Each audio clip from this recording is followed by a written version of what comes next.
Given how densely planted our garden is, it may surprise you to learn that many of our crops were planted based on the spacing recommendations from the seed packets.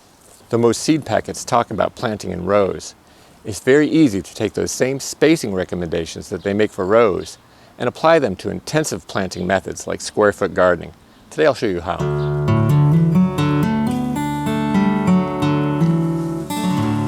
One of the primary features of intensive growing methods is that they maximize growing space and production by growing in beds instead of rows. But when I say beds, I'm not talking only about raised beds. A bed is simply a growing space that's significantly wider than a row, but not so wide that you can't reach the center without stepping on it. Depending on how tall you are, a good width for a bed is 3 to 4 feet wide. Now let's talk about exactly what the seed spacing recommendations on seed packets mean. The packet of my New York early onions says I should plant the seeds 4 inches apart. This is an on-center spacing, which simply means I want the center of one onion to be 4 inches away from the center of the next onion. So when I'm planting seeds, I want the center of one seed to be 4 inches from the center of the next. The same principle applies to large plants like this patty pan too.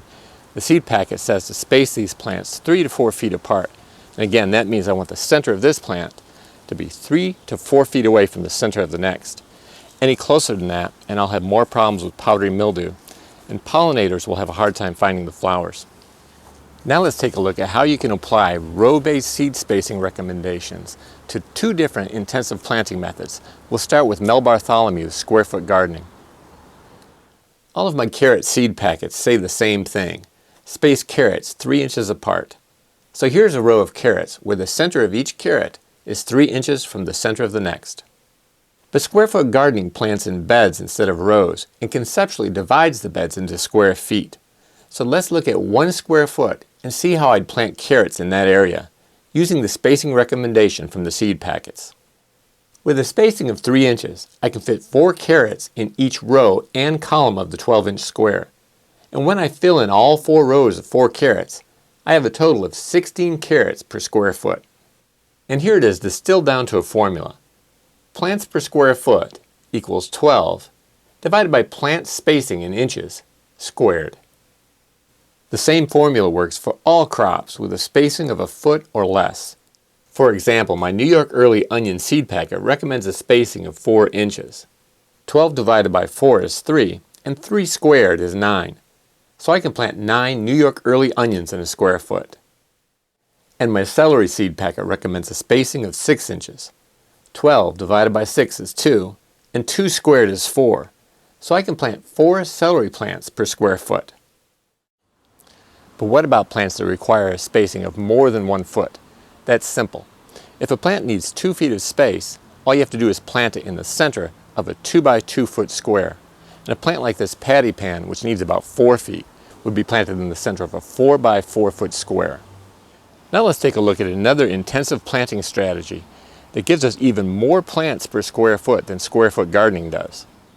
So how can I plant more than 16 carrots per square foot while maintaining 3-inch on-center spacing? Here I'll borrow an approach recommended by John Jevons in his book How to Grow More Vegetables. The key is to imagine the space in terms of triangles instead of squares. Specifically, equilateral triangles with 3-inch sides. If I plant a carrot on the corner of every triangle, I'll keep my 3-inch spacing, but I'll be able to squeeze in more carrots in a given area. Let's put our carrots back in their original square foot gardening positions and then move them to the corners of the triangles to see how many more carrots fit in the space. As you can see, this approach staggers the rows of carrots and brings the rows a little closer together. If we don't count the 4 carrots on the edge of the square foot, we now have 18 carrots in the square instead of 16. Here's the same strategy applied to 2 square feet of my New York early onions. Of course, you can use this approach with any crop to grow more food in a limited space. And to help you determine the exact number of plants you can grow in a given area, I've included a link in the description to this online calculator, which allows you to input your seed spacing and the area you have available. The calculator tells you exactly how many plants will fit into the area using both of the strategies I discussed today. As I said at the beginning of the video, I use seed packet spacing for many of the crops that I grow. I've provided a list of these crops in the description below. Hopefully this video will give you a better idea of how to take those seed packer recommendations and apply them to intensive planting methods. Of course, I don't always follow the seed packer recommendations, including when I grow vertically, when I prune tomatoes, and when I grow cut and come again greens. But I'll talk about those exceptions in a different video, and when it's available, I'll post a link here. If you found this video helpful, please give it a thumbs up. And if you haven't already, please subscribe for more videos on how to grow a lot of food on a little land without spending much or working harder than you have to. Hey, Oscar. Some people think I should call you Zorro because of your mask. What do you think? You like that? No? You don't like it? Why not? Oh my goodness.